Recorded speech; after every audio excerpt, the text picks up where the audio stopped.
All right, ladies and gentlemen, welcome back. This is HD, and we're coming back for another game here of two epic Starcraft 2 players. It's going to be Sen versus Boxer, a Zerg versus Terran, and we are going to be on the old map, Metalopolis, after we played a game on that really weird Tal'Darim altar. That was like a mutated Tal'Darim altar. That was like pre-Tal'Darim altar before Starcraft 2 invaded, before the Protoss invaded and corrupted it, and the Zerg and the Terran came and messed up the forests. But yeah, this is going to be on Metalopolis here, game 2. And man, at the end of the last game, I was just thinking, man, I can't wait to cast Diablo 3. I think, guys, the press beta for Diablo 3 is going to be out in a couple weeks. Once again, like I said, I have a couple connections at Blizzard. Hopefully I'll be getting that beta key as soon as Diablo 3 goes live. And like I said, I think I'm going to be casting some hardcore games, guys. But it doesn't mean I won't be casting softcore. Yes, I know, I call it softcore. That's what us cool guys call it from back in the day. No, I'm just kidding, guys. I'll be probably casting a little bit of both, and yeah, I'm just so excited. I can't wait. But anyways, this is gonna be game 2 between Boxer and Sen.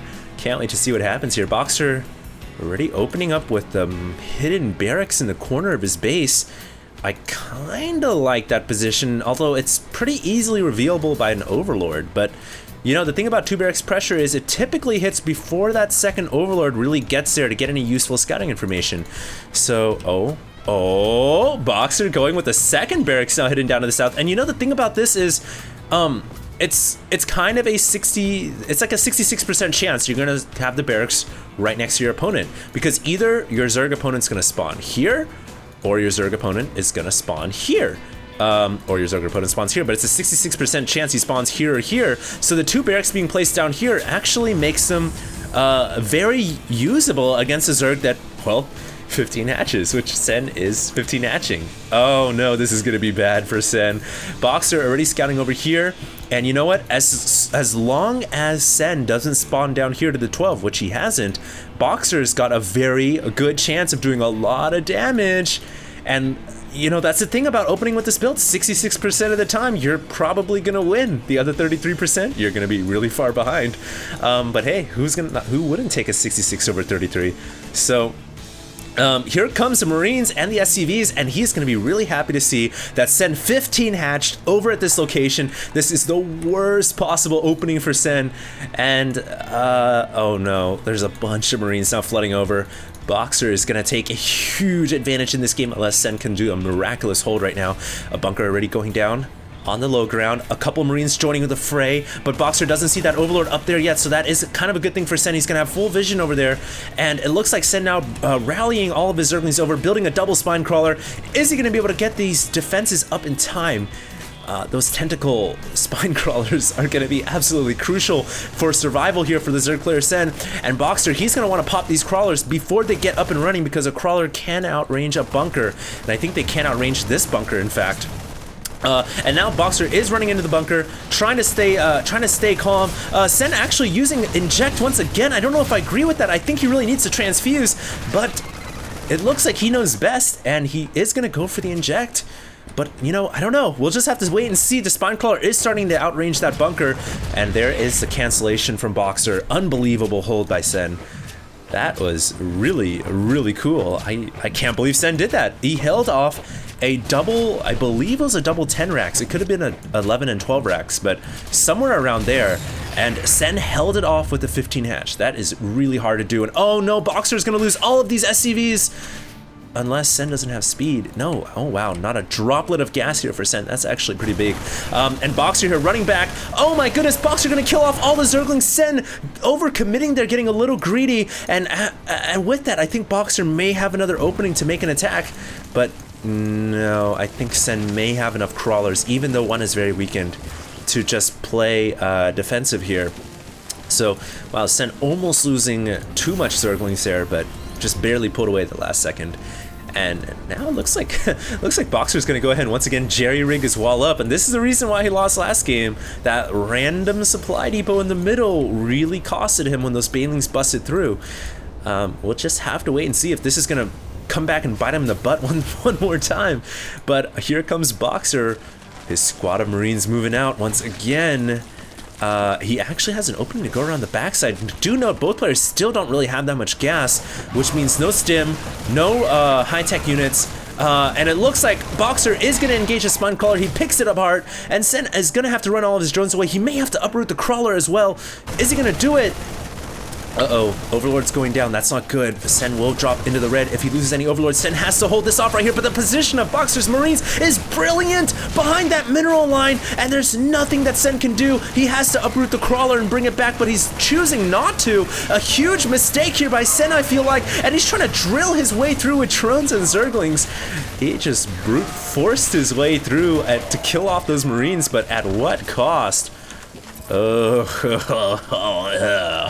9 workers killed here for Boxer. That's pretty devastating, but he is rebuilding his drone count very quickly, as you guys can see, but he is behind 29. Well, he was at 24 under 28. Now he's at 29 over 28, but certainly losing a lot of drones there in that attack, which, you know, I feel like it was a little unnecessary. Yes, I understand there was a reason why he didn't want to uproot and bring it back, because if he did that, then he wouldn't be defended against reinforcing Marines. But if he already uprooted the Crawler, which he did, I believe it was uprooted, I don't think it was planted there, then he should have just brought it back. But, you know, as it stands, I think Boxer's delayed. It was, and the initial 2-barracks pressure didn't do so well, but the delayed 2-barracks pressure certainly worked wonders. And now Sen is in a bit of a pickle. He's definitely not as far as ahead as he would like to be, and oh no, Boxer's gonna go in right through the same opening. I mean, this is just a security breach of epic proportions. I mean, 1 time, okay, but 2 times, come on, Sen, you gotta get your act together here, because you're gonna lose all this mining time. You may even lose the hatchery, and this time he has to uproot the Crawler and replant it in a more favorable spot, but he's got to defend the Crawler right here. A Queen is gonna go down, that's huge. And is Sen going to be able to hold this? It looks like he will, in combination with his drones and the Queen and the Roaches. But still losing a lot of mining time there, and still losing drones. Look at Boxer, shift queuing his Marines on the drones, picking off whatever he can at the last couple of seconds. Getting a total of 13 worker kills Boxer has done now. And all in all, just solid play from Boxer. This is what makes him such a deadly weapon when you're playing against him. I know I sure as hell wouldn't want to be playing a game against Boxer. Oh, but we'll just have to see what happens. As Sen is now coming in with a counterattack of his own with Roaches. About 4. He may actually have an opening to go around the back, but no, Boxer is just too smart for him. I think this is closed off, actually. I don't know. That's pretty narrow. I don't think the Fat Roach can fit behind that. So, Boxer's security system here is perfect, grade A, but we have a little bit of Roach Marine Micro here. Boxer's Micro, as you guys all know, is impeccable, but Sen isn't too shabby either. And look at that, he's actually kept his Roaches alive and just, you know, prolonging their mileage and their lifespan. Gonna be picking off some crucial meals here, and SCVs. He's gonna get 1, 2, 3 SCVs total, and he may get another kill. No, not quite. And for a total of 5 SCVs is what Sen has been able to eke out so far. So those Roaches doing a little bit of damage. I'm not quite sure if they were worth 4 Roaches, but certainly doing a little bit here or there. And look at the bold expansion Sen is now making to the gold. That is really, really in your face, you know, like, what up now, bro? I mean, if Boxer scouts this out, which I'm sure he will, that hatchery is not going to stand a chance, especially against siege tanks, and, you know, Sen is just going for a very gambly style of play. But hold that thought, Boxer is going to be going in for another 8 Marine drop here. First 8 Marine drop, excuse me. And is he going to be able to do any damage? He's going to go through right through the backside once again. No. But I think this time Sen does have enough forces to defend. He won't lose too much. But Boxer uploads his Marines, and he's going to go right in the main. But 2 Queens are here, and that dropship could go down. Oh, no. The Queen getting blocked by Lings back there. Oh, no. Sen making a little bit of a mistake, and his Queen ends up getting blocked by Lings. I think it would have gotten the kill. It was just 2 or 3 shots away, but the dropship ends up getting out of there alive with all 8 Marines intact. And oh my goodness, is it going to get a scout on the hatchery? It drops off a Marine and it sees the hatchery, so that is huge for Boxer. Boxer's going to be able to go out there and take out that hatchery when he pleases.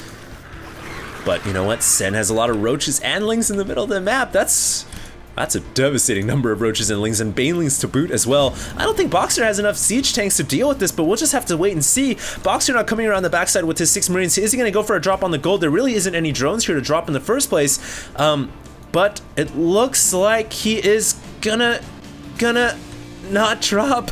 I'm a little confused right now. Just flying right across the gold expansion. Gonna go back home and reinforce.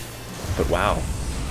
Boxer is gonna unload his shop now. Actually, I thought he was in a great position where he was defensively. Look at the wall right here. It was really well placed and well thought out. But, you know, leaving away this kind of well-planned architecture is actually gonna make him a little more vulnerable. That's a lot of creep that he's got to work through, and the creep gives bonus speed to the Zerg. And that's a lot of banelings and roaches and other various Zerg monstrosities that you do not want to deal with. And Sen is actually split up into 2 different locations, so he can execute a flank over Boxer's army if he pleases. But I like what Boxer's doing, though. I don't think this is going to be as flankable because Boxer is slow pushing with tanks, and he's going to be able to take out all these creep tumors pretty easily as well. Boxer is going to fall back, won't take any damage, and I love Boxer's slow play. First, exhume the creep, if you will. Remove the creep from the game, move out with small parties of Marines, fall back to your tanks when necessary, and slowly push his way to the gold. And that's what he's doing right now. Is he going to be able to do it, though? Sen trying to hold the gold location. One Baneling goes down. The other Baneling is actually stuck back here. Is he going to get to the Marines? Oh, my goodness. Boxer uncharacteristically not controlling his Marines right there. However, it looks like Sen may not have enough forces here to defend the gold. There is a siege tank well placed on the bottom location. However, that makes him vulnerable to roaches, and Sen is going to pop that tank off almost for free. More tanks in the background, though, and it's just a depth line of tanks that I don't think Sen will be able to engage. And Boxer dropping a comp set on the high ground, just gearing up for that slow, inevitable, methodical push over to that gold location. And unless Sen can figure something out, I mean, first of all, he's going to need Baneling speed, and he's going to need Roach speed. I mean, speedless Banelings and Roaches are just not going to cut the cheese here. And Boxer's going to need to, for Boxer's side, he is going to need to just slowly push his way up, which is exactly what he's doing. Oh my goodness, Sen here, I don't agree with this engagement. Those tanks on the low ground are just shelling the Banelings apart. And oh no, Sen is just going to GG out of there. That was a very quick Terran versus Zerg execution, if you will. Sen just calling the good game and not really playing as well as I thought he would.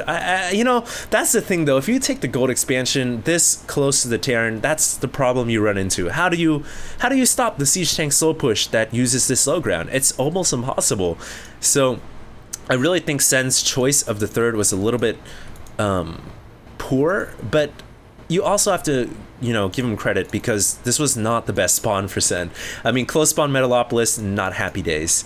So he was really limited in terms of where he could get that third hatchery. But anyways, guys, that was game 2, which means Boxer has tied up the series to Sen, and we are going to run down to a game 3. So I hope you guys enjoyed that broadcast. And stay tuned because we're going to have another game coming up. Diablo 3, woo! Can't wait. So anyways, stay tuned, guys. Next game's going to come out after this.